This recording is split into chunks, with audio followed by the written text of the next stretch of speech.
Welcome to the Pat White Show. Let's get into it. This is Sparta! Unless you've been living under a rock, you know that a new data center is going to be built on the southeast side of Fort Wayne in a large section of ground that has been purchased and is now being set up and wired, as they say, and infrastructure and everything else to allow a company to come in Fort Wayne. Who is that company? Google. That's right. Google is spending $2 billion. That's right. I said with a B, $2 billion, $2 billion investment in a new facility being built in Fort Wayne, Indiana. Now, you going to manufacture anything? No, not really. What it is, it's a data center where they store information. You know, kind of like they talk about the cloud. And this data center is designed to assist Google with their AI project. AI means artificial intelligence, like robots, okay? So you understand that. So AI is the next big coming thing, and the Fort Wayne is going to be one of the hubs for their data center for their AI projects. Now, there's going to be others around the United States. I understand they just announced they're opening one in El Paso, Texas, which is fine because that's my home ground.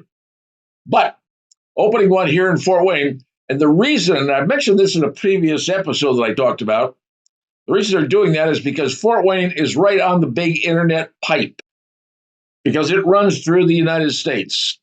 And you got to figure out, you got a pipe that goes everywhere, and then you got all the offshoots of the pipe and everything that goes out there, like giant tentacles on an octopus. But the big octopus is on the main pipe, and it turns out Fort Wayne, Indiana, is right on that main pipe for the internet. Hence, they're going to build a $2 billion plant here. Now, here's the cool part. Yes, you have everybody from the governor, the mayor, the head of I&M who's going to supply the electricity to run this because it's going to take a lot of electricity, and all the other major people that are going to be part of making this thing work out. But here's the thing that caught my attention, and this is something that hopefully will catch your attention as well. Because what they have done is Google is creating the introduction of a skilled trades and readiness STAR program. They're going to have that here in Fort Wayne, Indiana. The STAR program. You're going to hear more about this as time goes on. The initiative is a joint effort. Are you ready? Google is teaming up with Ivy Tech Community College. You heard me right. Ivy Tech has been chosen by Google to team up with them to create a skilled workforce, a pipeline, if you will, a pipeline skilled workforce, and focusing on represented communities. Now, there's nothing wrong with that. That's probably a pretty good idea. But they're going to take people in underrepresented communities, train them at places like Ivy Tech, and put them into the Google system operations-wise. STAR program. And they're tying in with Ivy Tech. So, are we lucky in Fort Wayne? In my opinion, yes, we are. And I'm glad to see it. And I'm especially glad to see that Google has decided to partnership with Ivy Tech. Because believe it or not, we got a lot of students learning a lot of stuff, learning careers, learning something they can use for the rest of their life. Hats off to the folks at Google, and thank them for partnering with Ivy Tech and creating a whole new workforce for underrepresented people. Can't do better than that. And you know what? I'm happy for them. It's my thoughts. See ya.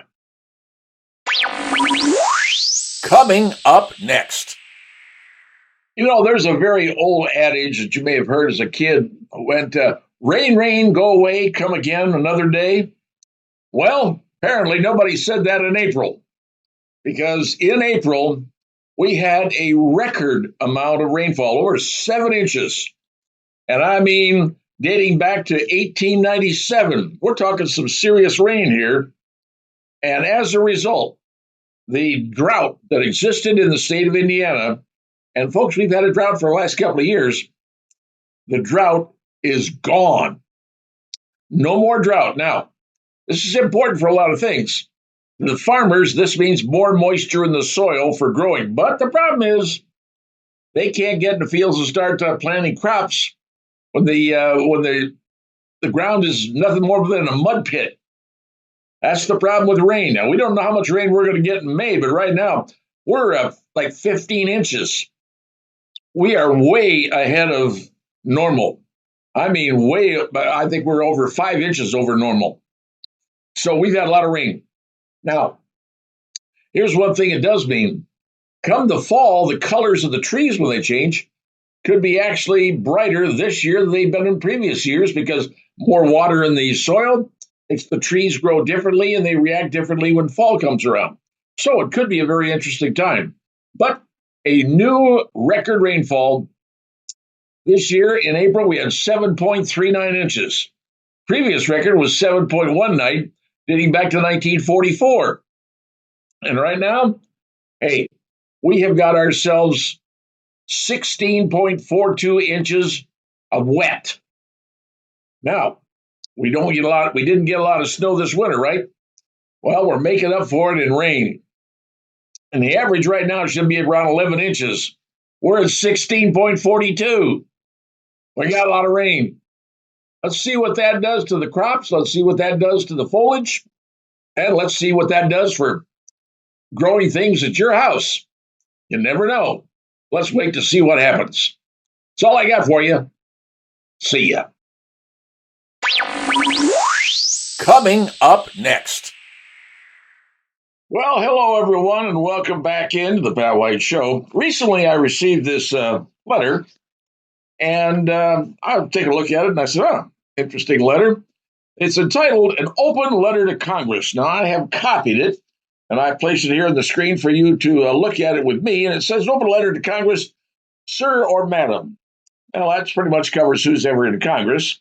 It says, now that the Congress has got the aid package for Ukraine, Israel, and Taiwan completed, and given Tik-Tok an ultimatum that I have doubts will solve the problem passed, wording's there a little weird, it is time for the Congress, forces of the president, and the puppet masters to get real about the threat from our southern borders. Somebody is upset about what's going on, and this basically explains some of the things that people are upset about in this country. Okay? Next paragraph. Let's see. All the Democrats are concerned about is giving women, under the guise of health care and the defense of democracy, a national so-called freedom to abortion. I do not oppose such a procedure when a mother's life is in danger or if a woman was a victim of rape or incest. However, he says, or she, in the last two cases, I would prefer adoption be considered first. That makes pretty good sense. But to just end a life because it's inconvenient, that's just plain murder and violates the 10 commandments. Ban on murder in Exodus 20-13, Deuteronomy 5:17. In addition, they are bending over backwards on all things LGBTQ plus whatever. They're changing the rules on Title IX must be overturned by Congress because this change undermines the whole purpose of why Title IX was put in place and put in for the first place. And that's correct. They are changing the rules on Title IX, saying if you want federal money in the schools, you got to let in the gays and transgender and whatever play on the girls' teams. I'm not kidding you. They're just put that out. And they continue. We, the people, cannot wait for the election in November and the new president and Congress to be put in place in January 2025. Yeah, I understand that. To correct and resolve the national security threat for our southern border. There, once again, there's the problem. Somehow, Congress needs to overturn President Biden's senseless EO, which is executive order, rescinding the actions taken during President Trump's administration. He can reverse his actions, but his puppet masters, that were guiding him, and I presume that's what we're talking about, will not allow themselves to admit they were wrong. So they want Congress to spend more money we do not have and throw it at a border hoping it solves it. No! Congress must pass a binding resolution that will return the Trump-era actions and order the restart of the building of the wall. Yeah, that makes kind of sense right there. After all the construction had already been paid for, however, it was stopped, which is true. So where did the funds go? The funds went to buy the stuff at the border. It was just sitting there, laying there, turning into rust, is what it was. And people know that. I've seen people tell me about it who've seen it. Oh, we must stop the influx of illegals and dangerous drugs and sex trafficking across the border, practically unchecked. And he's pretty much right in that area. I would add this to the congressional action. The president must involve our military in ending this threat, since they are the Defense Department, aren't they? Now, that I'm a little kind of concerned about, because there's a thing called posse comitatus in the Constitution, and using the military for defense or for law enforcement purposes. I got a problem with that one. Now, the senseless demand for electric vehicles and the lack of charging stations nationwide must be put into the back burner. Agree with that one. As our current electrical grid is already stretched out nationwide, and such demands for this and the rest of the stupid climate change initiatives in no way is ready for prime time. And I agree with that. Bans on oil, natural gas, and coal production must be removed, and until they are, and we the people, and that's us, that's you and me, we the people will continue to suffer increasing costs on just about everything between A and Z. There's the points right there. The election in 2024 is going to contend on things like cost of food, cost of fuel, housing. Yeah, that's a problem. And yes, immigration is going to be a big thing there at the southern border. You realize that the majority of Americans want illegals deported? And that includes many Democrats and people of Mexican descent. They're not happy about what's going on here. So here's the letter, just to open letter to Congress. Would Congress read it? Would they comply with it? The answer is no. We got what we got, folks. And the only way to change that would be the change of the captain of the ship. That's my take on it, folks. Now you know what I'm thinking, what I'm seeing, and what I'm believing. It's all for now. See ya. Coming up next. Recently, I talked to you about the upcoming election, and I happen to talk about things like your groceries, your gasoline, your mortgage payment, or your interest rate, or your rental rate for a few of those are you're renting. And some folks said, well, but what's going on with the economy? Well, okay, folks, let's talk about the economy. As you know, one of the things we talk about in the economy is interest rates. Now, in my lifetime, I have seen interest rates as high as 20%. Back in the 1980s, Jimmy Carter era, 70s, early 80s, yeah, they got up that high. Trust me. And it was bad. The unemployment rate was like, 10, 12%. The interest rate was 15, 20%. It was way up there. Stagflation, that's what it was. And it has since come down. Now, you ever seen an article or read an article? They talk about the price of something back in 1970 or 1980 was X price. Let's say $5. At today's rate, that's $10.20. What that means is that's inflation. And that's one of the things that we deal with, inflation. Now, we went through the COVID thing, right? And that was pretty bad, and things happened. Interest rates went way down.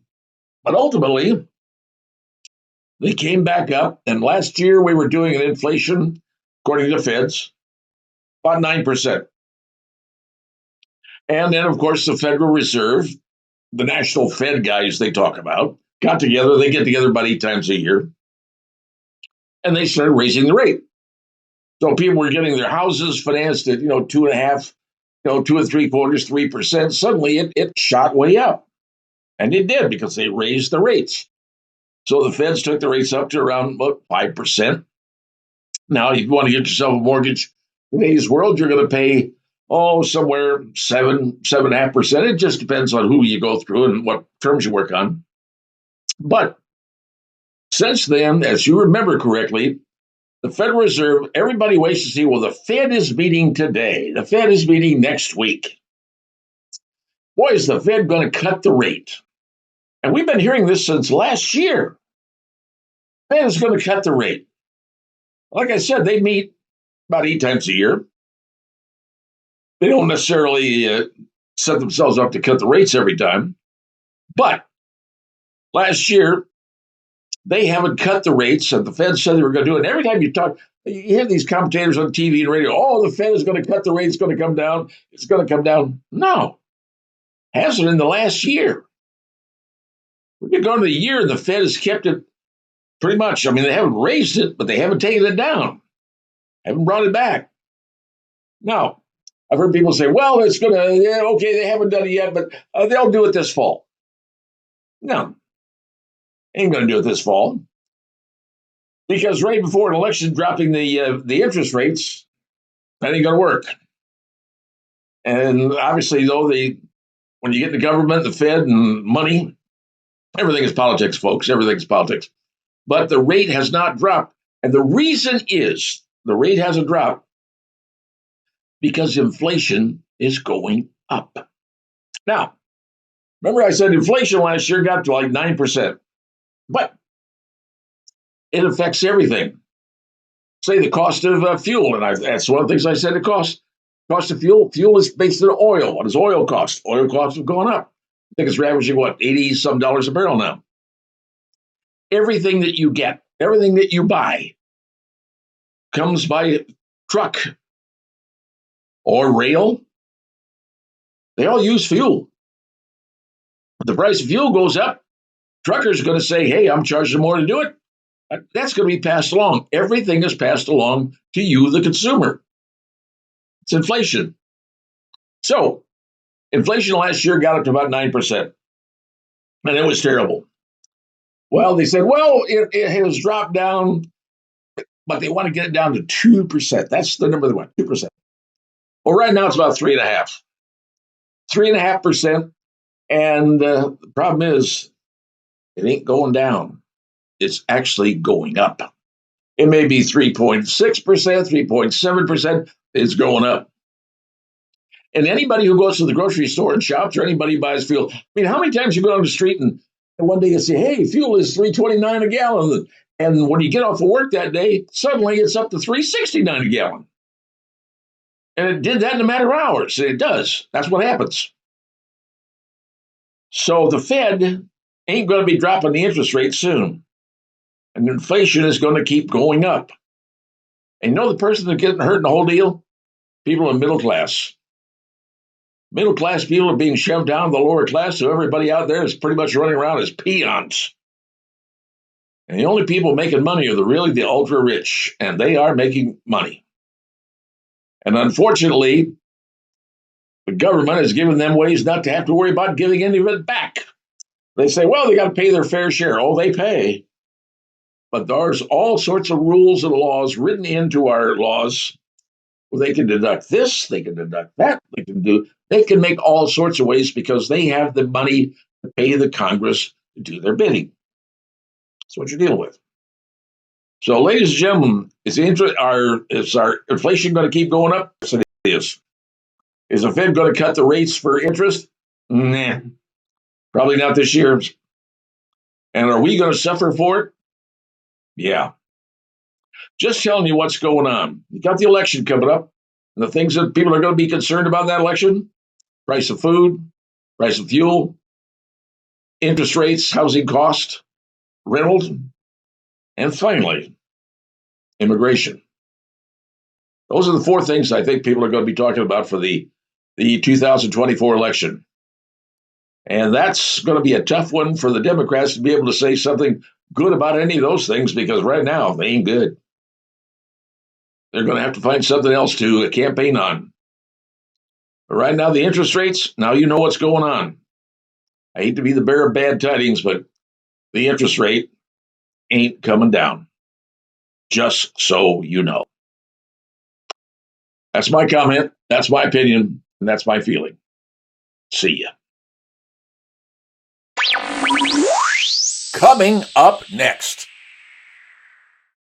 All right, now, if you're one of those people who likes to travel, maybe go down to the islands, if you will, the Bahamas, enjoy the winter, and down in the summer when you're in the Bahamas, everybody likes to do it. I've done it myself, so I understand exactly what it is. But I want to give you a little hint that involves packing and traveling, because if you don't follow this, you could get yourself in some, well, real serious trouble.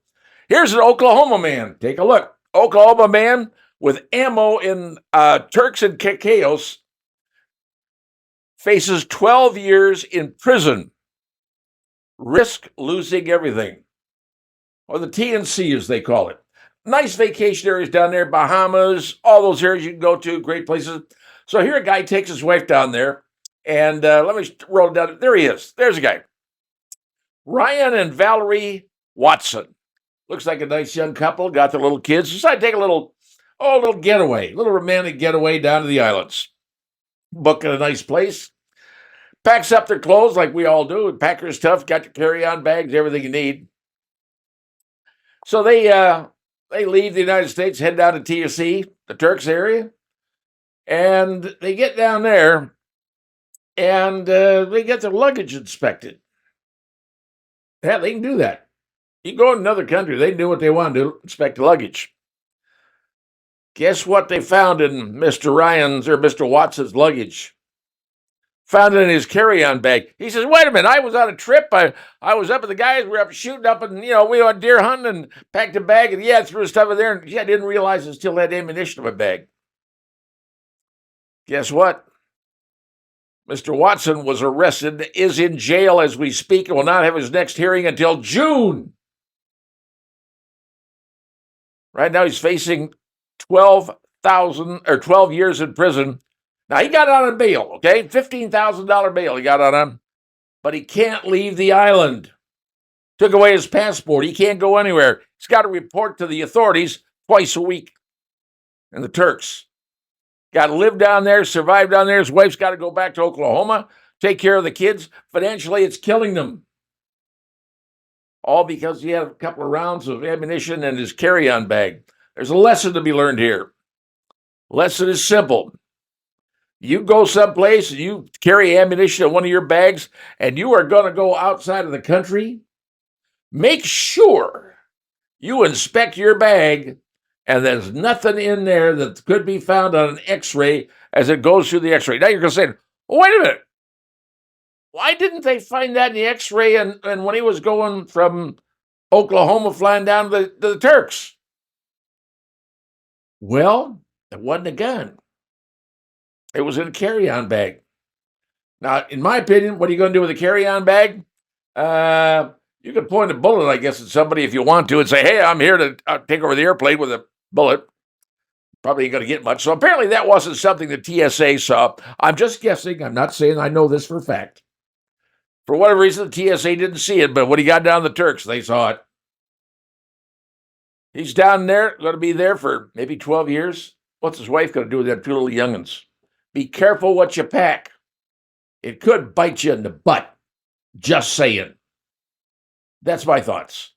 See ya. Coming up next. I want to talk to you about something that just happened. Washington, D.C., politicians speaking to people and to see how that works out for them. This has to do, and if you're looking right there, you're going to see the Speaker of the House. That's right. Speaker of the House is standing there, and he is ready to talk to the throng. And these are college kids that he decided he's going to have a little chat with who are out there picketing and making a giant mess involving, well, Israel, Hamas, Gaza, you name it. I want you to listen to what he said because there's an ominous tone going on here. Take a listen to this. At the start of the American Revolution, the doors of this institution, once known as King's College, were closed. When the war ended, the institution reopened and was renamed Columbia College. It was a shift from the tyranny of the monarchy to the freedom at the heart of the American experiment. And now the forces of hatred and oppression once again are on the march. They've begun to try to close Columbia's doors to a segment of students. To every Jewish student listening to us, no matter where you are around the country, you have my word. The U.S. House of Representatives will do everything in our power to ensure that you are safe, you can freely practice your faith, and you can go to school just like everybody else. We will punish those who have allowed this violence and bigotry to go unchecked. Now, this was the Speaker of the House, Mike Johnson. This harkens back to me to 1970. Now, I realize a lot of you weren't alive, but I was. As a matter of fact, I had just graduated from college, 1970, May 4th, 1970. And this was a gathering at Kent State University. Kent State. Ohio National Guardsmen were called on the scene. And here is Johnson calling once again for the National Guard to take on the students at Columbia. And he said Columbia protests would be appropriate if threats are not stopped. And you see, here's the problem. Do you hear those kids? They don't care. They don't give a hoot and a holler what this man says. He's just the Speaker of the House, and they don't even know what the hell of a Speaker of the House is. They're college kids. Now, if it had been President Joe Biden, heaven knows how that would have gone. But 1970, May the 4th, National Guard troops were on the campus of Kent State University. Yep, Kent State. And I'll tell you what, folks, something happened that day on Kent State, and I just got me to thinking that, well, maybe we'll talk about what happened there. Maybe you remember, for those of you old enough. 4 dead, 9 injured. 4 young students killed, many of whom didn't even know what was going on. And all the National Guard troops who were brought in, they were young just like the kids. Nobody's sure, and nobody's figured out exactly who fired the first shot and why. It was one group against another, and the shots rang out. 67 rounds were fired. 4 dead, 9 injured. There were lawsuits. Eventually, the court said, nah, it's a bad place, bad time, but lawsuits ain't going to work. They tried to convict the National Guardsmen, tried to charge them, and that didn't go anywhere either. But here's the problem. Are we setting ourselves up for what could be another potential Kent State? Are we?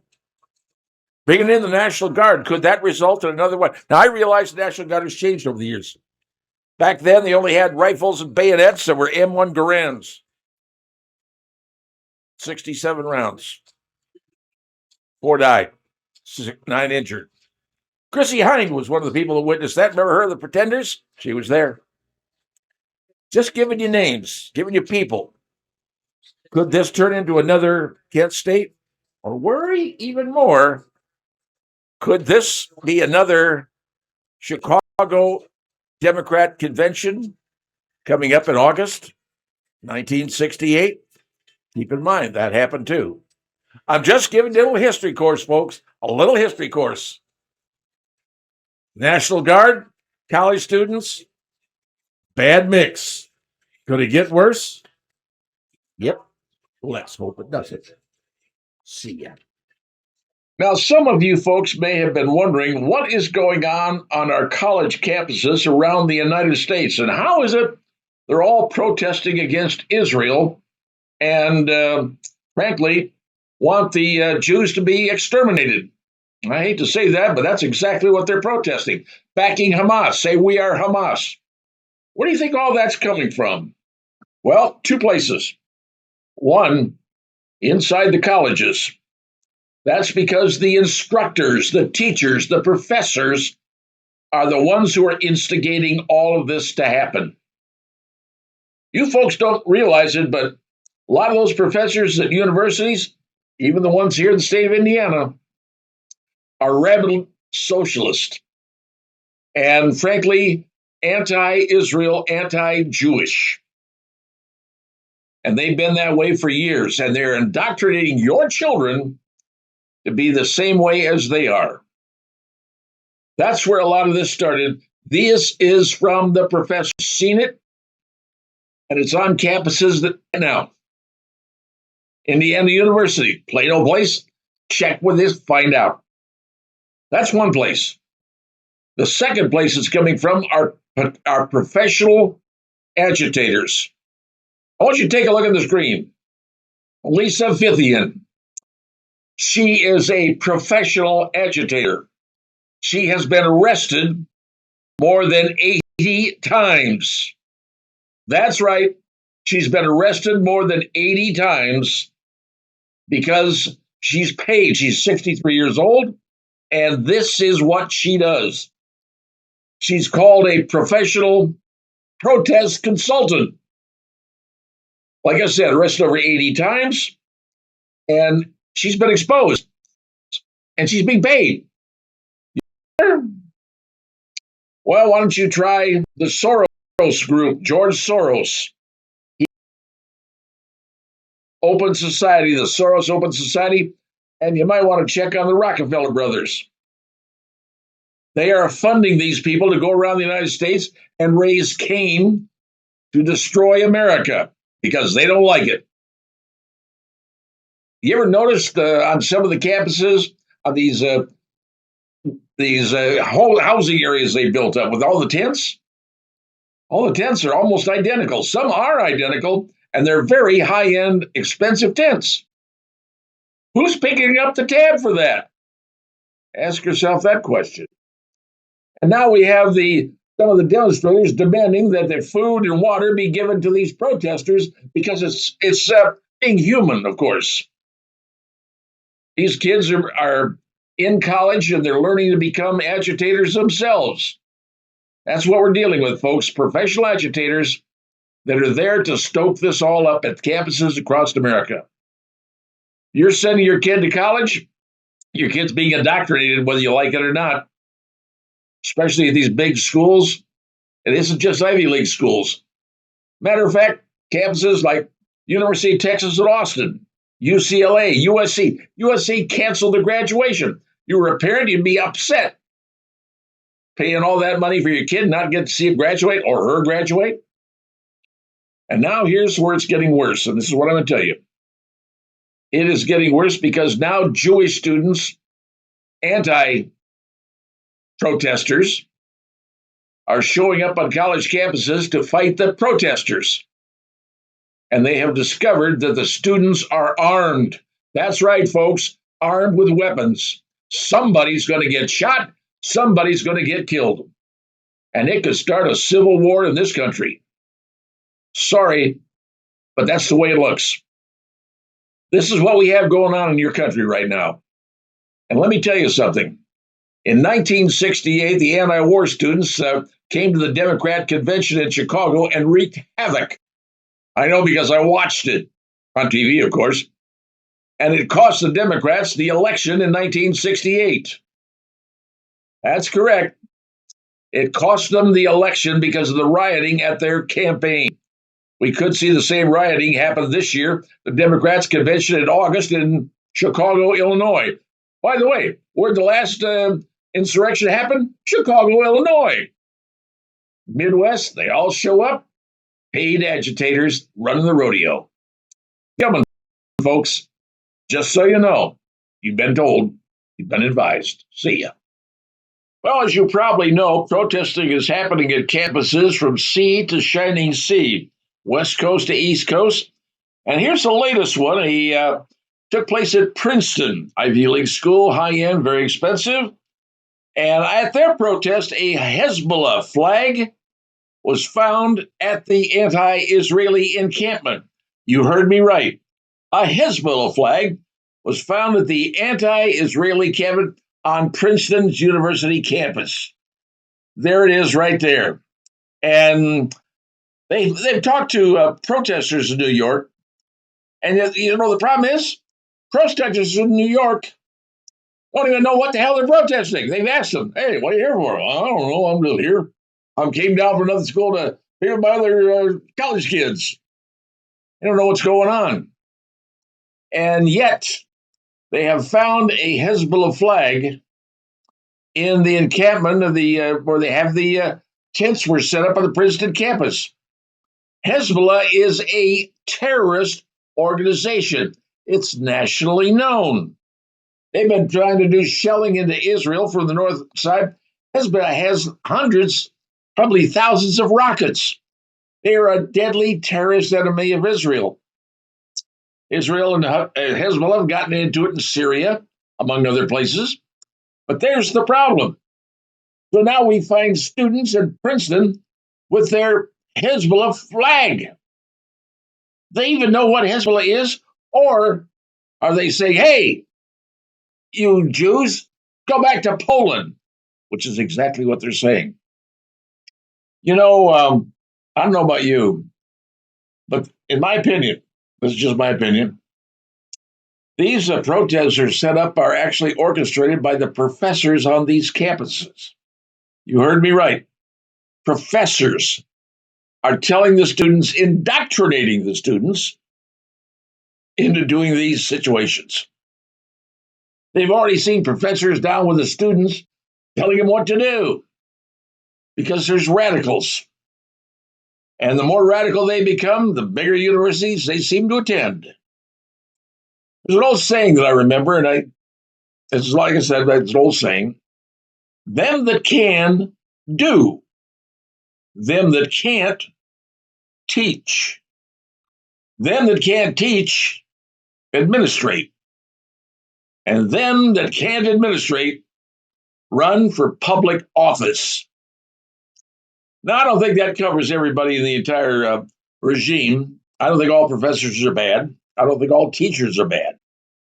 But indoctrination comes from those who are teaching the younger crowd, whether it's in schools, in critical race theory, CRT, or in anti-Israeli rhetoric in college, setting up camps on campuses. It's coming from someplace. And I'll tell you right now, in my opinion, it's coming from those who are teaching the youngsters, be they grade school, middle school, high school, and professors in college. You may not have seen one when you went to college, if you went to college. I was lucky enough to actually see one. Yep, I saw one myself. And you know what? He's still a radical. And so are his kids. So, just tell you what's going on. Hezbollah flags showing up at college protest rallies. Really, this is turning into a very, very ugly situation. And I'm afraid it's not going to get better. It's going to get worse. Just my thoughts. That's all I got for you right now. See ya. Coming up next.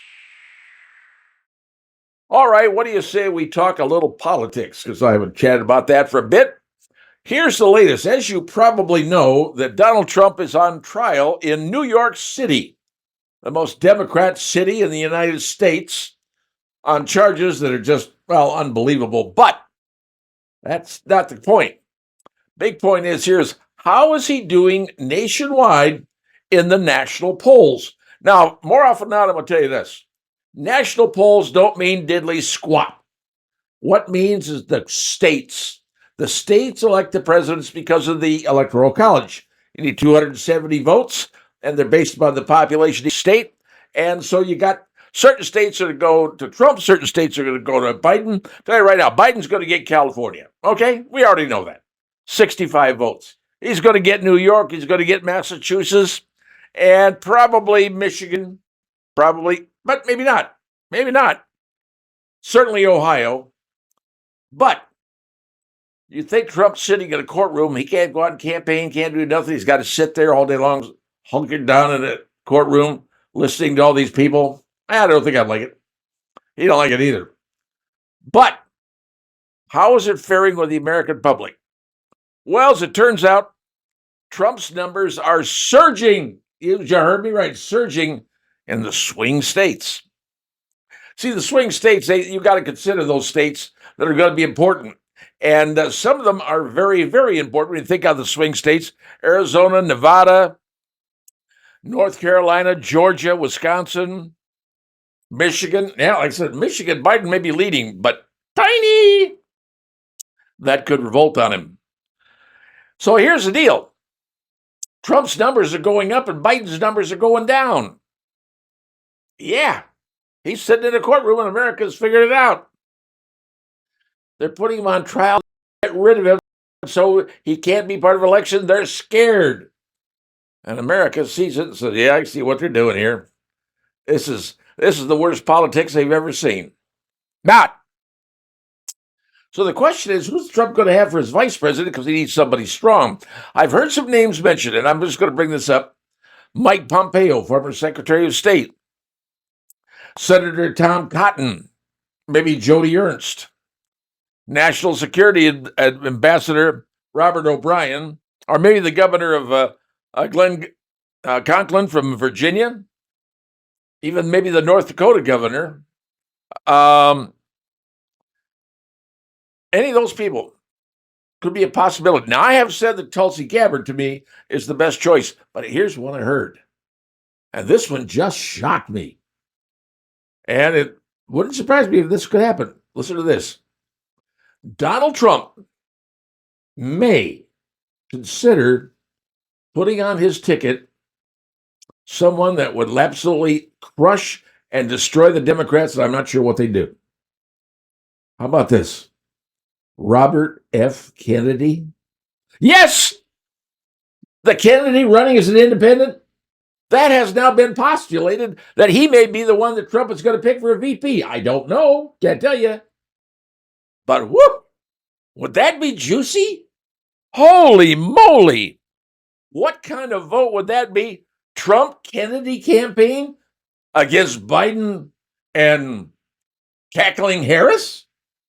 Oh, that, my friends, now that would be a story. That would be a campaign that I certainly would say, I got to watch this one. Just telling you what I know. That's all I got. See ya. So let me ask you all a question. How many of you like the movie The Anchorman? Remember the movie The Anchorman? Ron Burgundy? Remember that? He had a habit in the movie of reading the teleprompter. Now, I don't have a teleprompter, so I'm not reading nothing. I'm just commenting as I go along. It's whatever's in my head. Well, anyway, Ron Burgundy had the teleprompter, because that's what people in TV news do. Well, the president, and frankly, other presidents as well, use teleprompters. So there's nothing necessarily unusual about that, because a lot of people use them nowadays. But using the teleprompter, you got to be careful about the other things in the teleprompter that tell you things. Well, Joe Biden, he's out at a conference, a National Foundation for the Future, and he decides he's going to be lecturing the people in the audience, reading his teleprompter, and one little problem happens. And this one you got to take a look at. Here he is speaking. Well, we're going to get through this. They got the little thing they have to do. You got to have a commercial. If you don't have a commercial, so here's Biden speaking, and he says, "Hey, I'm reading off my teleprompter. And being on reading off the teleprompter, I've got to be able to know exactly." And here's what he says. Take a listen to this. Imagine what we can do next. 4 more years. Pause. 4 more years. Pause. 4 more years. 4 more. He says, imagine what we could do next. 4 more years. Pause. That's the instructions. 4 more years. Pause. And then he said, before laughing as the audience began chanting 4 more years. So Biden, he's reading that. He can't follow a script. It says pause. He repeats pause. This is where we are, folks. This is where society has gone today. And unfortunately, regardless of what anybody says, Joe Biden is not the guy that Joe Biden was, say, 10, 15, 20 years ago. Everybody ages in different ways. I know some people out there in their 80s and 90s that are sharp as a tack. Really are. The person I work with, very smart. He's in his 80s. Probably smarter than I am, and he certainly is well conversed, because he converses with me all the time. Some people, though, are younger, and things happen to their body, and dementia happens. It happens. Just depends on who you are and how it works. Well, unfortunately, that Biden may have caught up with him. And I think the White House is hiding him because that's why he doesn't want to debate. He can't debate. His people are afraid to run him out anywhere for fear of what's going to happen. He won't take questions from the press because they don't know what he's liable to say. So here he's now not even be able to read his teleprompter because the teleprompter says pause. And he says, pause. He doesn't know. That's where we stand, folks. How this is going to work out, I don't know. This is going to be probably the ugliest campaign in the history of modern man. At least I think it is. But, yep, we got a current president and a former president duking it out. And it's going to be downright, plain old everyday ugly. Am I sorry about that? Yes. But here's what I've been told. Politics is a blood sport. And boy, that is becoming more and more evident every single day. Do whatever it takes to win. Whatever it takes to win. All right, I want to be sure to mark this date. Today is Friday, April 26th. And on this date, on Howard Stern's radio show, now, most of you don't listen to Howard Stern because he's on Sirius, if you have that, and you want to pay for it, or if you're in some of the markets that Howard Stern does broadcast, and I don't know how many markets those are. So he had a guest on, and guess who the guest was? Joe Biden. That's right. Biden was on Howard Stern's show on April 26th, which is today. Now, Howard Stern asked Mr. Biden, President Biden, hey, you're going to debate Trump. And thinking that maybe he wasn't going to do it. But Biden said, I am. Somewhere, I don't know when, but I'm happy to debate him. Now, in recent comments, Joe Biden has said, well, I'll debate him, but it depends upon his behavior. I'm not quite sure what that means, but the Trump campaign, immediately upon hearing this, immediately said, okay, let's set it up. Anytime, any place, let's do it. And they're willing to debate Biden. Now, the last time they had a debate, 2020, when all this went on, there were 2 debates. Normally there's 3.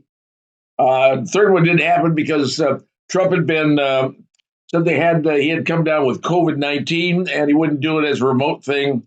He said, no, I want face-to-face.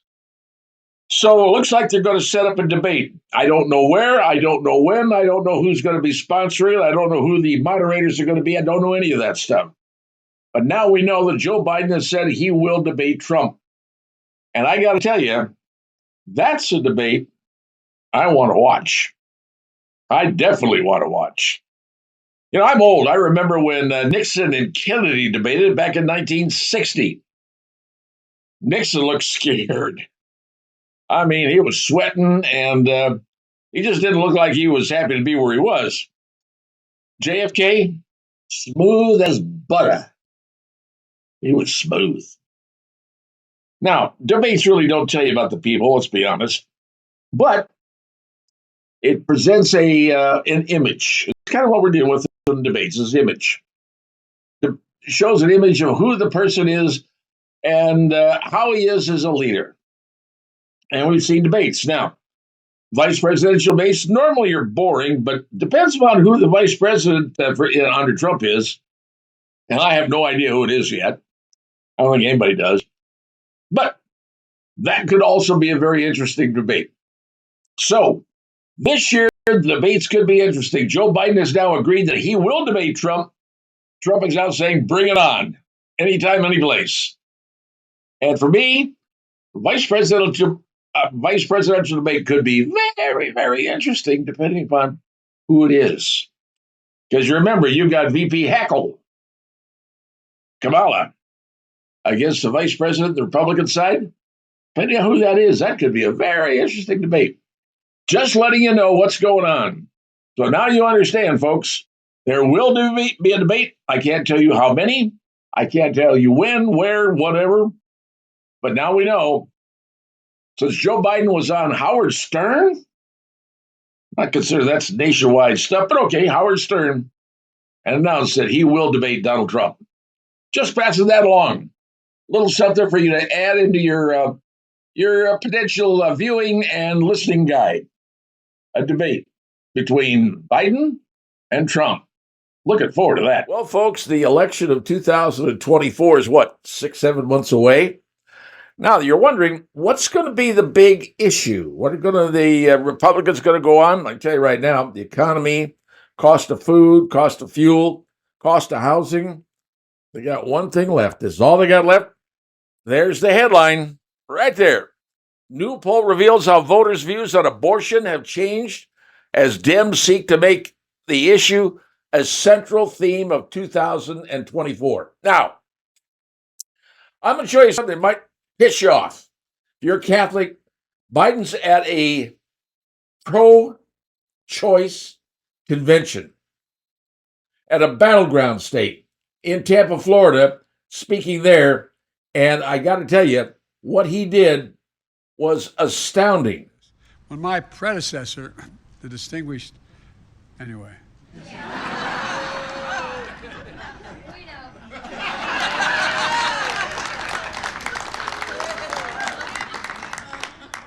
Biden made the sign of the cross at this abortion rally. And now what's happened is the Democrats have found the only thing they've got going is abortion, but people's attitude toward it. It used to be, the majority of people were against it in any way, shape, or form. Now some people are saying, well, 6 weeks or 15 weeks. Anyway, the Democrats have decided this is the platform upon which they will stand in 2024. This is where they're going. And they are saying that, you know what? This is our goal. This is what we're standing for. If Trump gets in, he's going to make a national law that abortion is illegal. You can't do it. Supreme Court already said no. They shot down Roe v. Wade. So if the Congress tries to make a law about that, first off, it takes 2 houses of the president.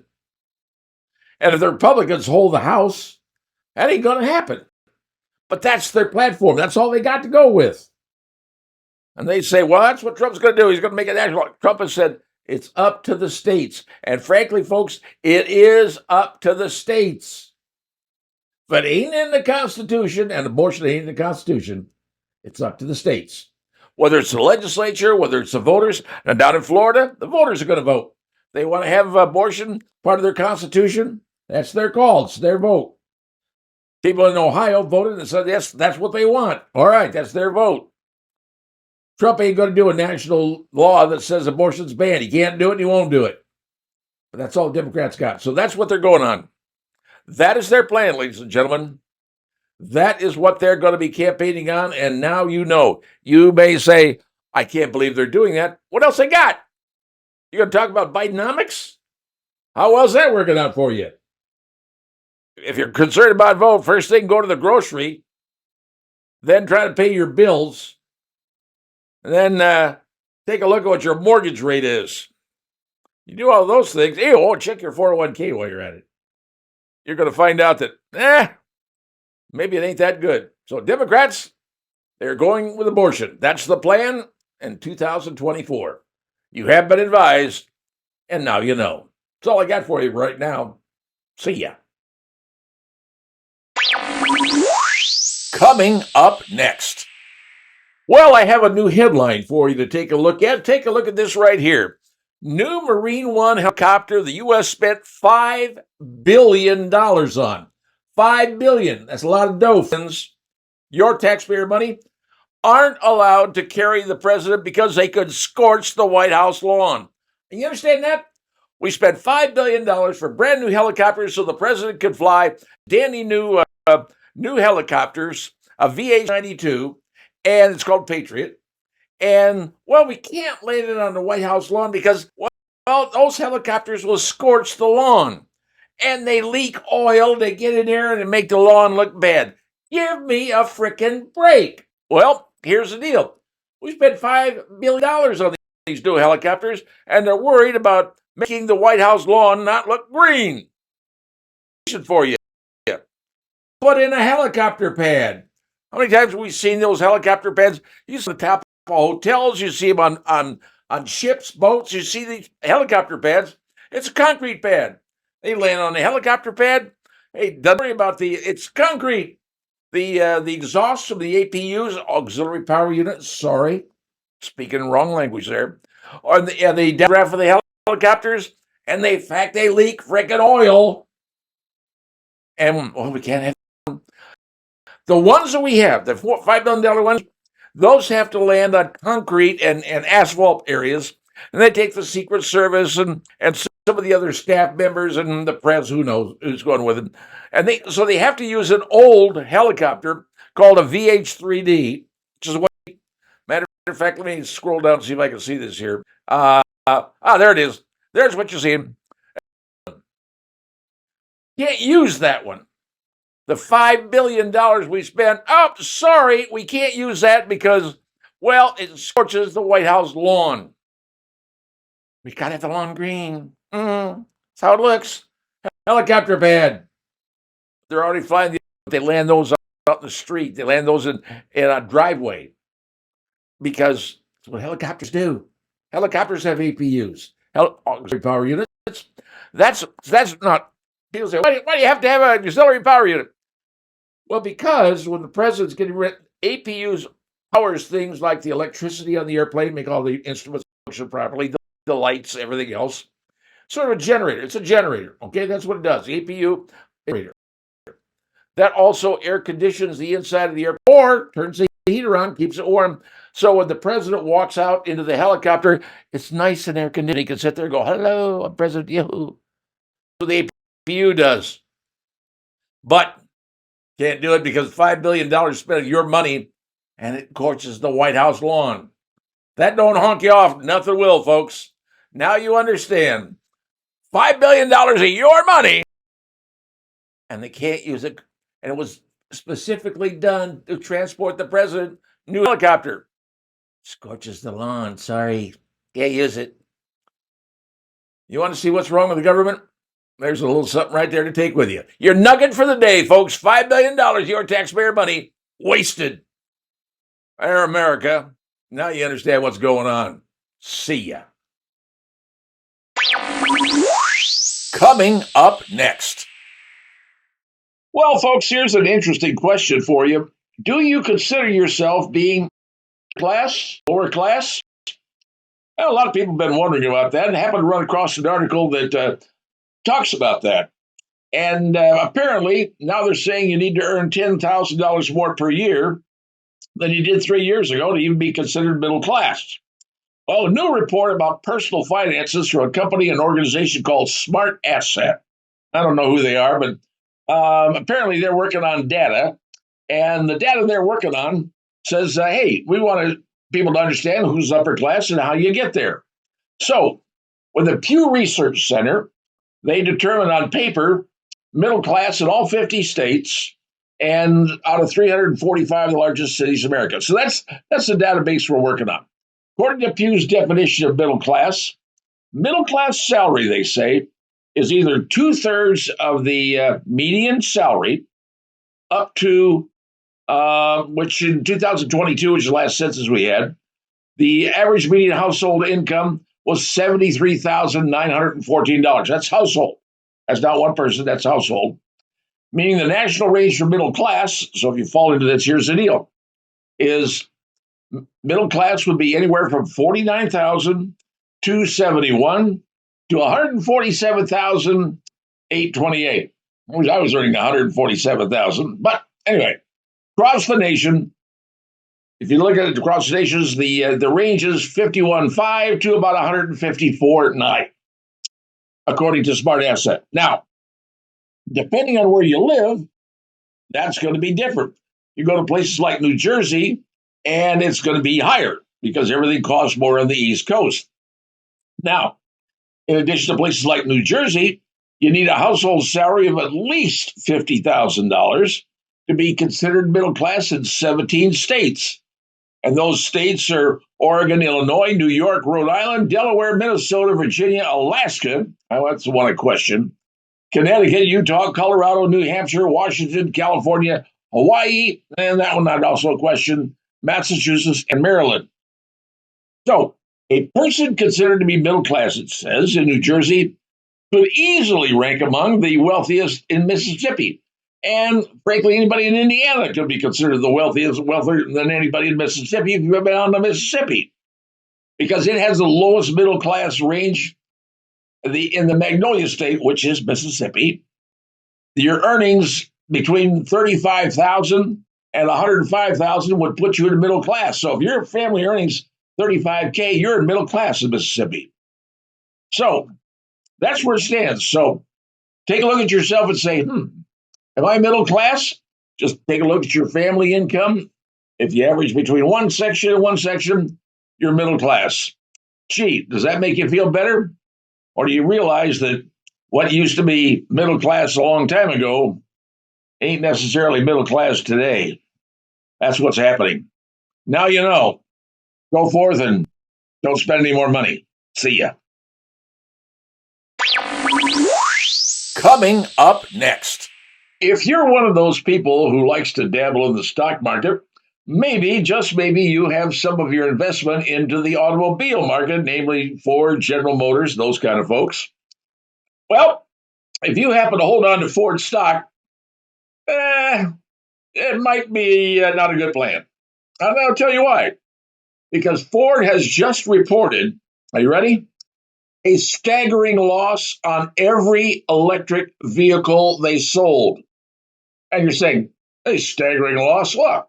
What are you talking about? Ford's electric vehicle unit, that part of Ford, has reported a $1.3 billion, that's the big B, $1.3 billion loss amounting to $132,000 per electric vehicle sold during the first quarter. Not the whole year, the first quarter. Now, according to the records that came out, Ford got a 20% decrease in sales, and because of the low demand for their electric EVs, right? And that's all across the industry. It just isn't Ford, everybody. It's going trash. Ford was forced to slash the price of their vehicles, and they are taking a boatload of loss. Now, let's put this into reality for you. They expect their electric vehicle division to lose, are you ready? $5 billion this year. You're going, whoo, that's a lot of money. Well, last year they lost $4.7 billion. So this year it's going to go up another $300 million. Electric vehicles of Ford have turned out to be a disaster. Americans don't want EVs at any level from Biden's climate hysteria. They don't. Ford's losses, $1.3 billion, they're losing their shirt. People have figured out this ain't going to work. This is one of the things that's going to honk off Americans. Forced to buy an electric vehicle, oh yeah, they cut the price, but when the government has to subsidize something that you buy just to convince you to buy it, something's wrong, right? Something's really wrong. I mean, the government isn't subsidizing you to buy an SUV, right? Because you want to buy one because you want one. Ford is losing $5 billion. I don't know how much longer they can keep this up. Eventually, these dealers are going to have to say, hey, U.S. government, hey, Biden administration, wrong plan. America don't want this, and we can't deal with it. And frankly, America is showing they're correct. America doesn't want, doesn't need, and doesn't like electric vehicles. They don't work, especially in northern climates. Hello, where we live.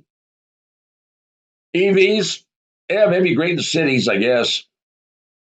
Not in rural areas, not people who travel, not driving around when you have a large county to drive around in. They don't work. And Ford lost $130,000 on each electric vehicle they sold. Welcome to the world, America. Welcome to the great land of electric vehicles that America hates. And Ford is right now paying the price.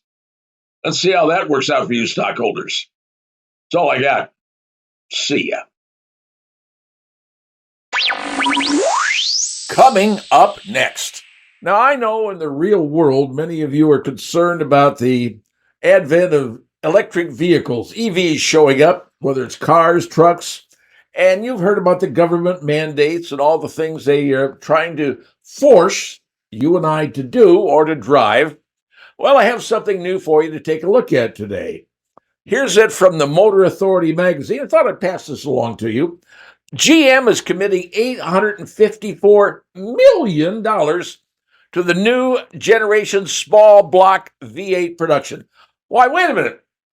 V8? Small block? 854 million? I thought we were going to EVs.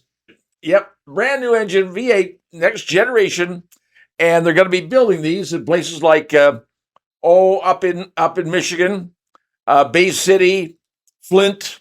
Flint is a big engine maker. That's where they make most of the engines, and the block and the crank, those kind of things come there. Also in Bay City, over in Defiance, Ohio, believe it or not, and some Rochester, New York. They're all making parts for this new engine. Now, V8, what are they going to do with that? Well, for the most part, the V8 engines are planned to use in their full-size trucks. General Motors, Silverados, really, the big ones. Got to have those big engines because apparently electric is not necessarily the best thing for a big old giant honking truck. That's what they plan to do. Now, originally, those engines came with the Corvettes. Remember the CB Corvette Stingray? There was the LT2, 6.2 liter. That was pretty large. Then the supercharged 6.2 liter C7 Corvette, ZR1. Actually, somebody has one of those. Don't know what the hell they're going to do with it, but they've got one.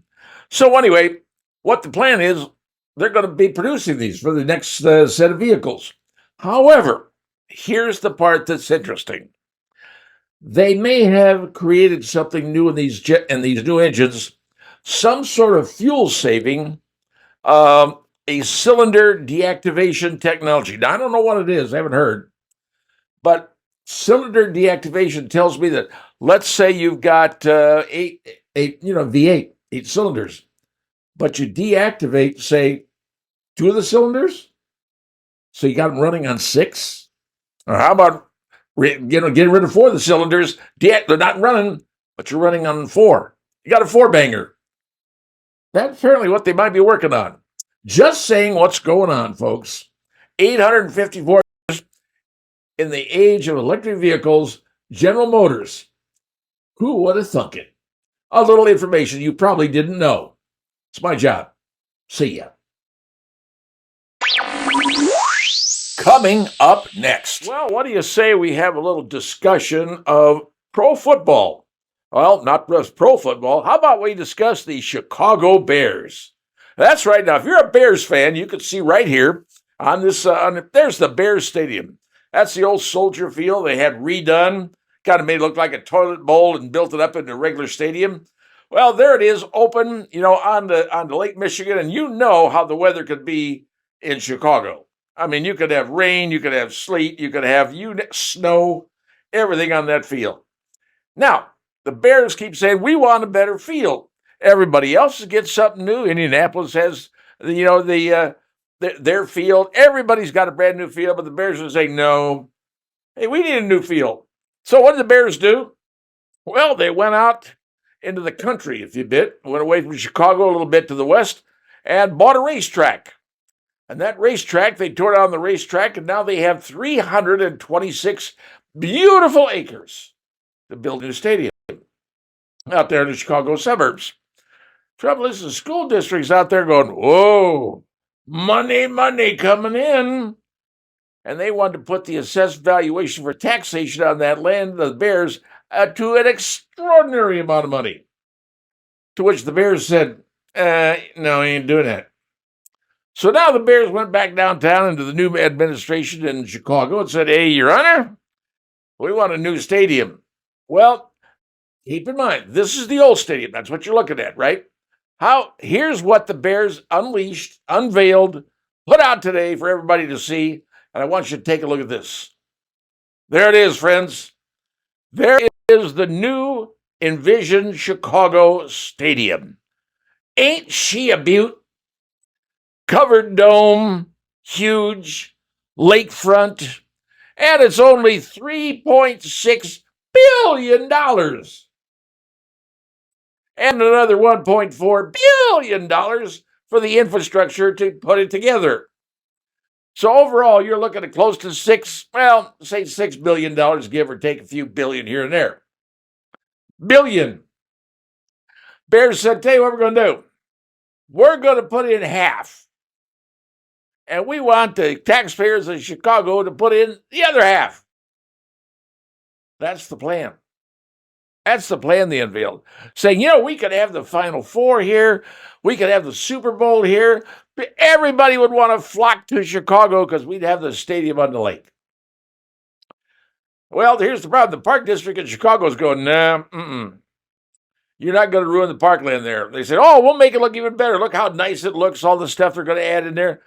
Park District is saying right now, ain't going to happen.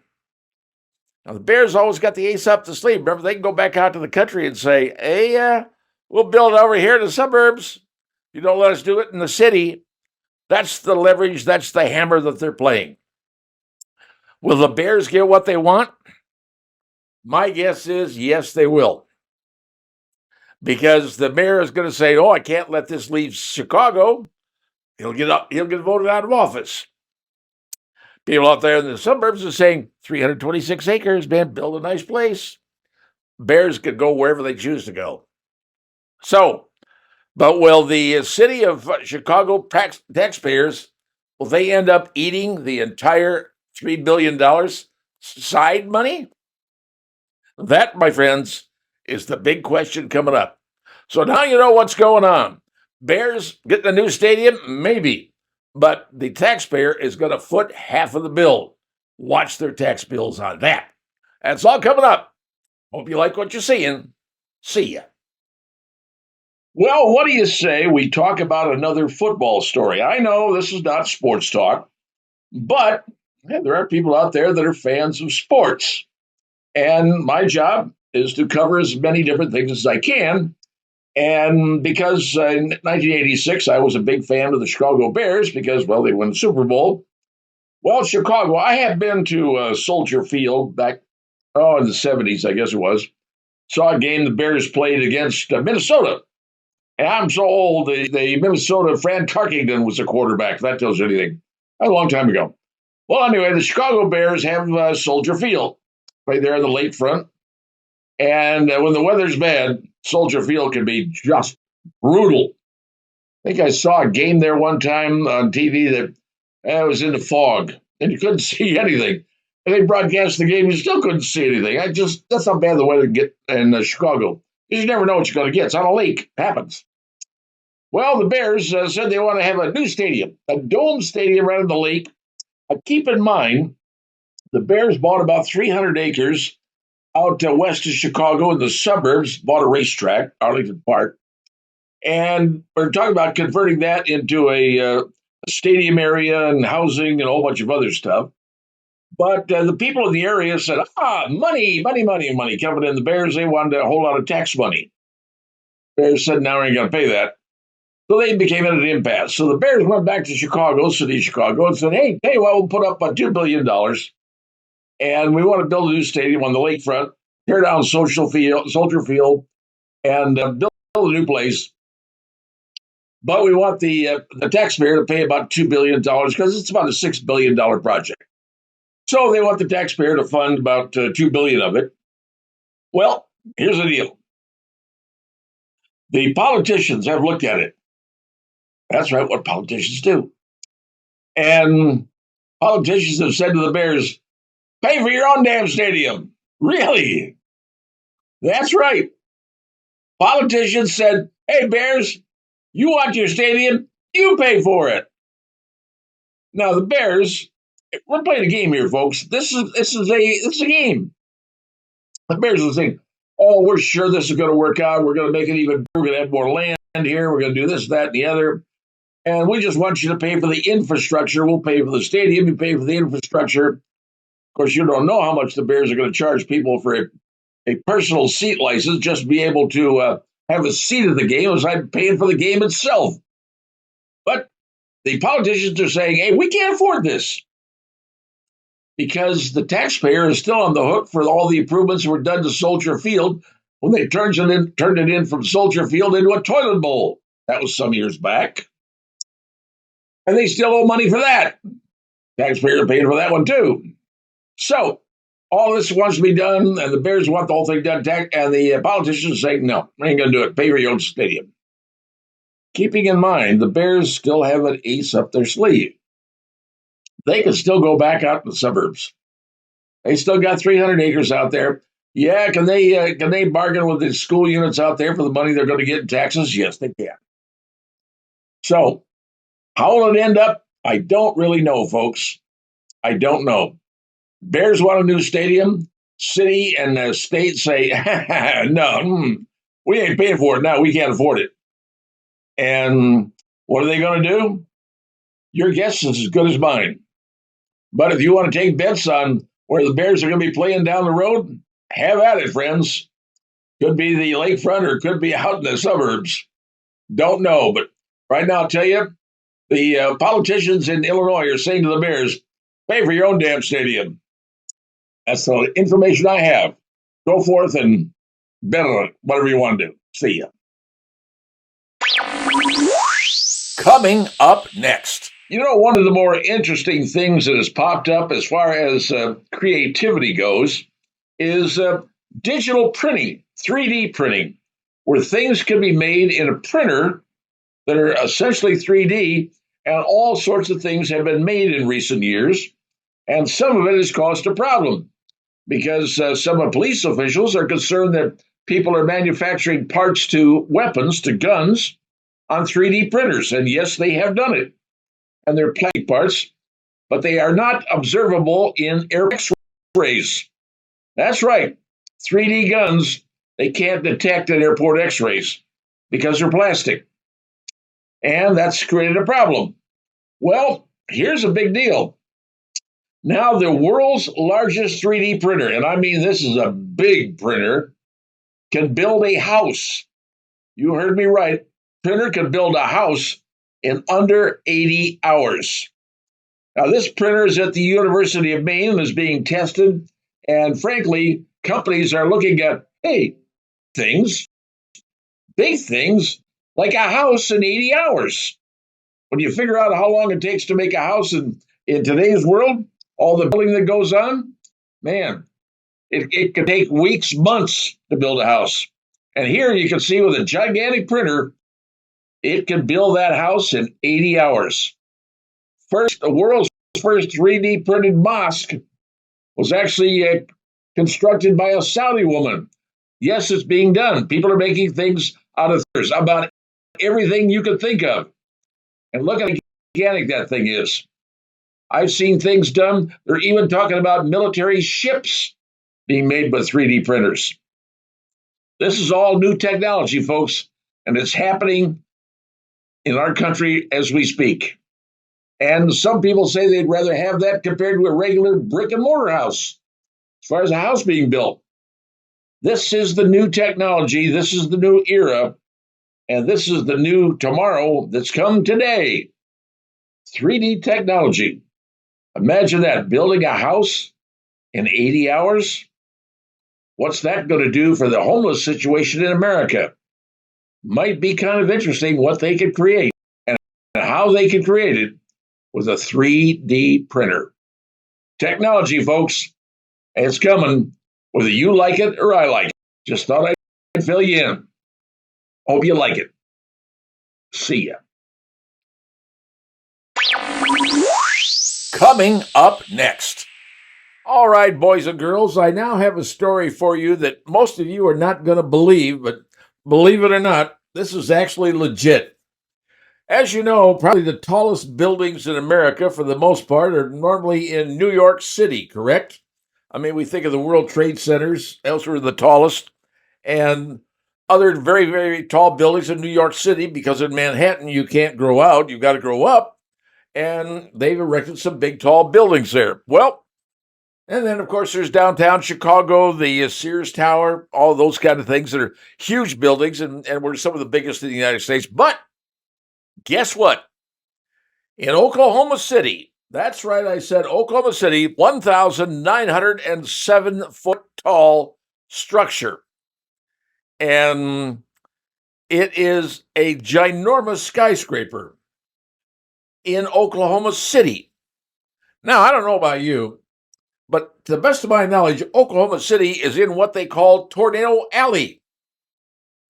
Why would you want to build a 1,907 foot building in downtown Oklahoma City when you have tornadoes, sometimes two in the same day? You know, Oklahoma City is where Timothy McVeigh blew up the federal building, killed 160 people. Yep, that's Oklahoma City. And it's called the Central Park Tower, and the Central Tower, and the Legends Tower. I apologize, the Legends Tower. And it's 1,907 feet because that's when Oklahoma was admitted into the Union. And they have gotten the okay to build this building. Now, what do they plan to do with it? Well, it's going to have, they call the Boardwalk at Bricktown. It's going to have 2,000 apartment units. You heard me right, 2,000 apartment units. A Hyatt hotel, a sports arena, and 110,000 square feet of retail, dining, and entertainment space. All in Oklahoma City. Now, they say this project is going to cost $1.6 billion. And look like Vegas? Sorry, Oklahoma City ain't Vegas. Now, it's still not going to be one of the biggest structures in the world because you go over to in China, in they have huge buildings over there. The Ping An International Finance Center is large. Go to Dubai, they have huge buildings, and that's what they do in Dubai.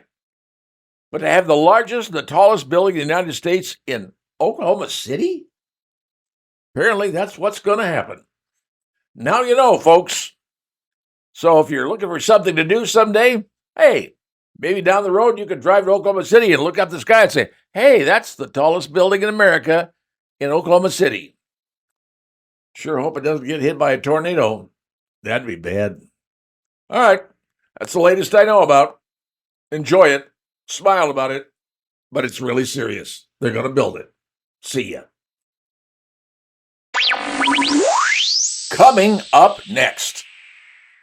You know, involving a lot of the shows that I have done over the previous months, I guess it would be, I've talked about a lot of different things about politics, things about people, things about, well, all sorts of things. One of the things I haven't really talked about a whole lot was sports. Now, this is not a sports talk show or anything like that, but we have people that are probably fans of sports, namely people who are fans of the National Football League. Now, I enjoy the National Football League sometimes. I mean, I was a big Bears fan back in '86 when they won the Super Bowl. I've been a fan of the Dallas Cowboys since, well, I lived in Texas. And so I like football. I enjoy college football, frankly, more than pro football, but that's just me. But a couple of stories I ran across my desk that I thought, man, these are kind of interesting stories because one of them is rather interesting in what the NFL is going to allow players to wear. And I don't know about you, but when players practice, you may have seen this because they always show films of players practicing everything. They have these things on their helmets. They look like big blocks, big square blocks. Those are cushions. And they're required for certain players during contact periods in the NFL. And you have to wear them. That's what the requirement says. You got to wear those as protective helmet covers. And I guess quarterbacks and certain people don't have to wear them, but the whole deal is that, well, during practice and contact practice, they have to wear these cushions. Well, the NFL has now given the players permission to wear those protective helmet covers in real games. That's right. Starting this year, you're going to see some, maybe all, I don't know, or maybe none, who knows, wearing these protective helmet covers, these pads on their head. And they say they reduce concussions 10%, 20%, depends on who's wearing them, whatever. But that's what they're going to be doing in football. I thought, Well, gee, that's going to be really interesting when you decide that. Let's wear these helmets. Well, I don't know about you, but I'm not sure. I don't know if that's gonna be good for the National Football League. Now, that's just my supposition. I'm just saying this as someone who follows football and likes football, and but that's the word. That's what's going on. Wearing covers during the games if they choose to. All right, that's one thing. Second thing.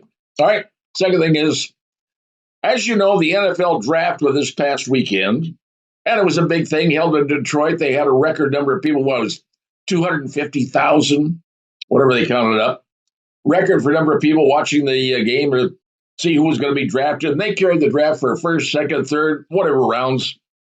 I actually sat there on the night they started out. I watched the whole thing for 4 hours. Yep, stupid, but I did. Well, here's some of the things to know about. I didn't know about this, but the NFL commissioner, Roger Goodell, is now talking about the possibility of moving the Super Bowl. You're saying, what? Moving it to where? Different city, different place? No. Moving the date of the Super Bowl. You know, as you know, a lot of folks who love to see the Super Bowl are always demanding, well, we've got to hold it on we got to make the day after the Super Bowl a national holiday. Really? National holiday? After the Super Bowl? Sorry, folks. That ain't working. But what if you move the Super Bowl to a place where it was a national holiday just because it was? Well, that's what the NFL commissioner is talking about. He was on Pat McAfee's show. Now, I don't know if you know who Pat McAfee is. He's used to be the punter for the Colts. Matter of fact, I'll show you something. See this? Well, I get that in a minute. That picture, Pat McAfee. And those two young ladies happen to be my daughters. Now, this was taken maybe 15 years ago down in Indianapolis. The lady in red is my youngest daughter. She's the big dietitian. And the one there in the black, looking like a state trooper, well, that's my daughter, but she was a state police. So there you go, Pat McAfee. I got a picture of him, and they were standing next to him, and said, whoopee, did that. Now, anyway, so the commissioner's on McAfee's show, and the commissioner says, hey, we're going to change. We want to see about changing the Super Bowl and extending out the season to one more game. The commissioner admitted he doesn't really like the preseason games, and frankly, most people don't. But if you buy a ticket to an NFL team, you have to buy the preseason games as well as the regular season games. You pay for the whole package. Don't like that, but that's the rules. Now, he's thinking about reducing the number of preseason games and increasing the number of regular season games to 18 games. 18 weeks, if you will. What that would do is to turn. Normally they have one bye week. Everybody's got one bye week in their season. Depends on where you have it. First year, middle of the year, end of the year, one bye week. Nobody gets one. This would end up creating 2 bye weeks. So your team would have a week off here and a week off there, whatever. The Super Bowl would be played on the Sunday right before President's Day. That's what they want to move it to. Super Bowl would be Sunday before President's Day. I don't know if that's a national holiday. I suppose it is. I know a lot of people don't celebrate that day. They go into work because I don't remember being off on President's Day. Maybe government does. That's fine. So anyway, that's what they're talking about. But the commissioner has to get the okay of the union, the players' union. They've got to agree to this. The other teams got to agree to it. So you got the union and the teams. Got to work out to say, okay, you get 2 bye weeks, play 18 games, and that's what the season is going to be because they want to be sure they are part of your life and part of your home virtually year-round. I don't care what you're thinking. That's their goal. Why the big NFL draft was a big thing in Detroit, 275,000 people. So now you know what's going on with football. Just a small thing, but helmets, padding on, and moving the Super Bowl to a Sunday where there's a national holiday the day after. Little something in case you didn't know what was going on in the world of sports. Because here on my show, on my podcast, we cover everything. Just saying. Now you know. See ya. Coming up next. One of the things that people in this area of the United States love to do is to go to theme parks. And probably the most exhilarating theme park in the entire area is Cedar Point. Let's be honest, if you haven't been to Cedar Point, you haven't been to Cedar Point. I remember taking my kids and their friends and what have you to Cedar Point some years ago when they were young and I was stupid and rode on some of the rides. Now, I will tell you this. I am not a fan of roller coasters. Not that they're not a big deal, but being a former Air Force pilot, I've done things in the air that you can't do on a roller coaster or any other ride, including pulling things like 5G loops and Immelmans and all sorts of different things. So those rides at Cedar Point really don't do much for me. But a new ride is premiering this week, May the 4th, I believe it is, and it's called Top Thrill 2. Sort of a takeoff on Top Gun, if you ask me. Well, back in 2023, they introduced the Top Thrill number 1, 400-foot tower. This new one they've created, though, is 420-foot towers. And on it, on the sled on this thing, double towers, one on one side, one on the other side. And when you get into the conveyance, the ride, if you will, it's powered by electricity. Kind of like electric cars can develop a lot of torque and go very fast in a quick period of time. I believe this car can go from 0 to 70 miles an hour in just bat of an eyelash. Airplanes do that off the carriers, by the way. They go from 0 to 120 miles an hour in about 3 seconds. So you get this car, you go up 420 feet, only you go part way up. Then you go back down. And then you go up again, go over, clear over to the other side, up and around, spin around, and it's a top thrill. And it's what riders, if you're lucky enough to get the front seat, which is the only way I do it, is to see exactly what it's like sort of flying an airplane. So I believe this ride at Cedar Point is going to make it, once again, the number one place where people want to go to have a good time. Top Thrill 2. Power, speed, angle of descent, as well as angle of inclination, that's going up. It's going to be kind of interesting. Like I said, any Air Force pilot will tell you they've been there, done that. But it might be kind of fun to repeat it again, just for giggles to see if you can handle the G-forces. Just say it. That's all I got for you. A little something to make your day. See ya. Coming up next. All righty, let me ask you a question. And it's a question that mostly, chances are pretty good you could get the answer correct. Here's the deal. Should ketchup be put on a hot dog? That's what I said. Should ketchup be put on a hot dog? Well, the obvious answer is no. You don't put ketchup on a hot dog. But in Chicago, the Heinz Corporation has placed a 7-foot monolith that looks like monolith out of 2001 Space Odyssey on Navy Pier in Chicago, and it dispenses packets of ketchup in an effort to get people to put ketchup on their hot dogs. Now, I don't know about you, but I have been raised, ever since I was a knee-high to a grasshopper, that one never puts ketchup on a hot dog. On a hamburger, that's perfectly fine. You want to have a little ketchup, a little mustard. But on a hot dog, I mean, if you were going to let's say New York or Chicago or Wrigley Field, for crying out loud, and say to the person who you buy the hot dog from, can I have some ketchup for my hot dog? They're going to look at you like you are plumb stupid, or that you're actually weird and call the police. Because America does not put ketchup on hot dogs. Now, the Heinz Company is doing everything in their possibility ways to convince Americans that you have a constitutional right to put ketchup upon your hot dog. And that is their right. Free country, free speech. I understand that. But Would you raise your kids and say, here you go, Sonny, put the ketchup on your hot dog? No. Mustard goes on a hot dog. Peppers go on a hot dog. But ketchup? Give me a break.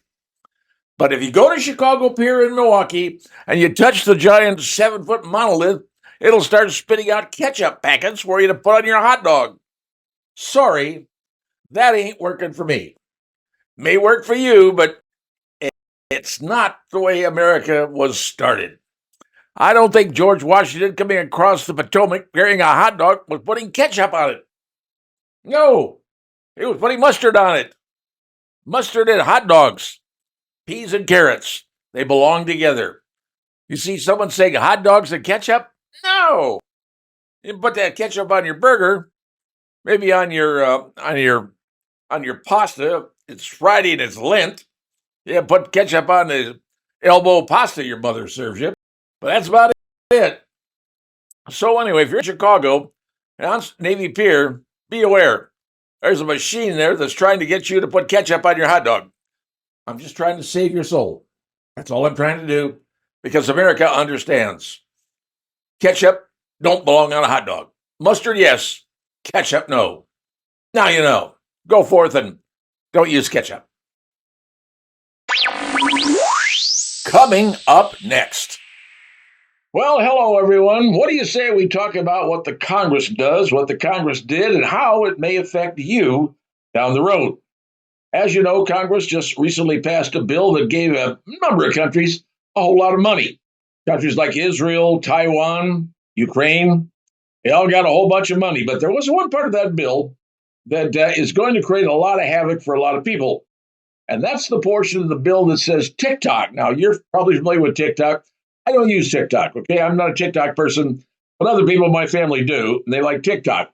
Well, they said, TikTok, you must divest yourself of ownership from the Chinese, because they say the Chinese Communist Party essentially owns TikTok. And they can control the stuff that comes out of TikTok and the stuff that's sent to you by the algorithms. Even though they're based here in the United States, China controls it. Now, TikTok is supposed to sell to somebody else outside of China, and they have 12 months, well, actually 15 months if you think about it, 15 months to divest themselves. Now, here's the problem. A lot of people utilize TikTok as a way of enhancing their future. It's the way they're earning money. I'm not one of those, but people who do that. Now, you got a whole lot of people depend on TikTok because, like I said, that's how they earn their living. However, saying, you know what? You can't tell us to do that.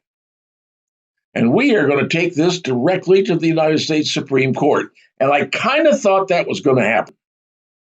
Because telling one individual company, I don't think government could do that. Government can say, okay, America, you all got to do this, you all got to do that.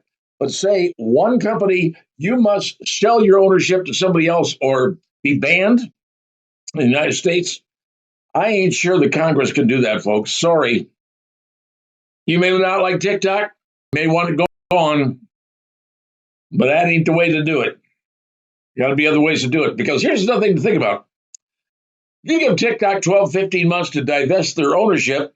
If you're somebody looking to buy it, you think they're going to give TikTok a whole lot of money? No. They're going to wait until the very end when TikTok is desperate and has to do something or else they get nothing. And you pay them nothing. You get it for cheap. It ain't going to work that way. I'm sorry, folks, but I believe TikTok will immediately be going to the United States Supreme Court. Not probably this year, but I'm going to say starting in October when the court reconvenes again, they're going to put their case in front of the United States Supreme Court, and they are going to say, hey, government can't do that. And you know what? They might be right. Just saying, you may not like TikTok, who owns it, the Chinese own it. You may not like that. But is this the way to get rid of them? I'm not so sure. Time will tell, folks. Time will tell. But that's what's going on.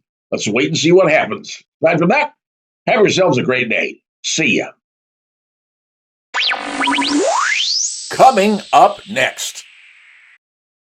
Now, I want to talk to you about something that is near and dear to my heart.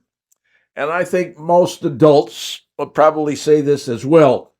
I don't know about you, but on Saturday mornings when I was a kid, I grew up sitting in front of the TV with a bowl of cereal, watching Warner Brothers cartoons. Porky Pig, Donald Duck, Daffy Duck, Sylvester the Cat, Tweety Bird, Roadrunner, Wile E. Coyote.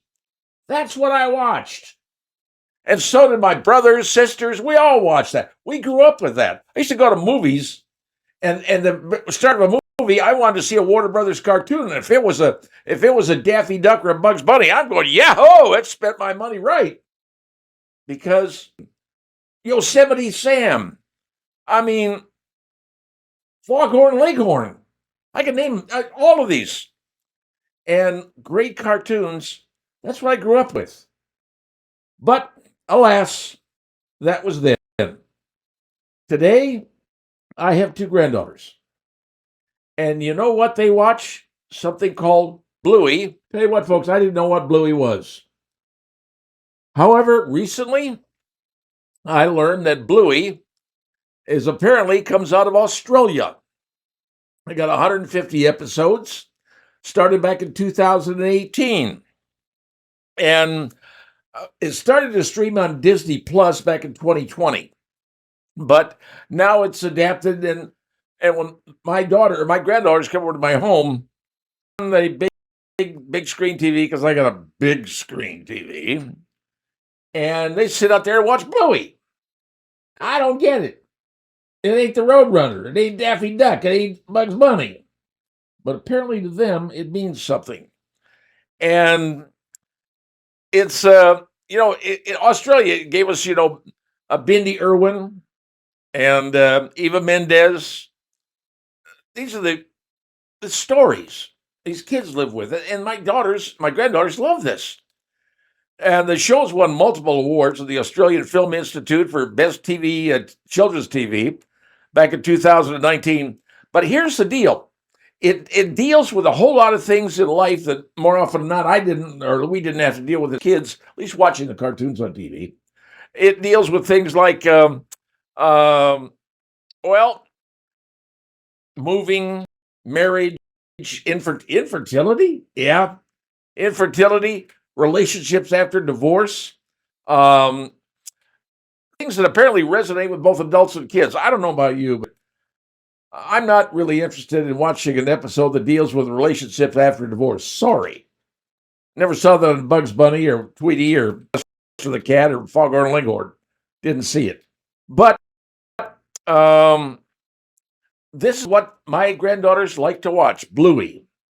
If you have granddaughters or you have, kids, small kids or whatever, maybe you know more about it than I do. But apparently it's a kids' cartoons.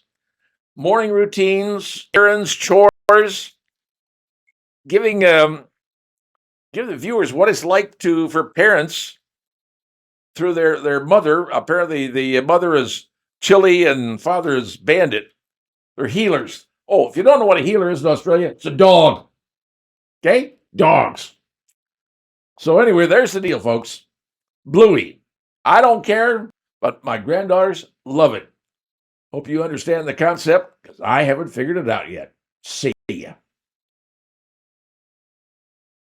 Well, that does it for today's edition of the Pat White Show. Thanks for tuning in, and make sure to follow us on social media for the latest Pat White Show for all the news and updates. And stay tuned for brand new episodes of the Pat White Show coming real soon. Like what you're hearing? Make sure you don't miss an episode by following the Pat White Show on Spotify. Just search for The Pat White Show, hit follow, and get ready for insightful conversations delivered straight to your Spotify feed. If you enjoy watching podcasts as much as listening to them, good news! The Pat White Show is also on YouTube. Subscribe to our channel now for visual content, behind-the-scenes footage, and full podcast experience. Find us on YouTube at The Pat White Show channel.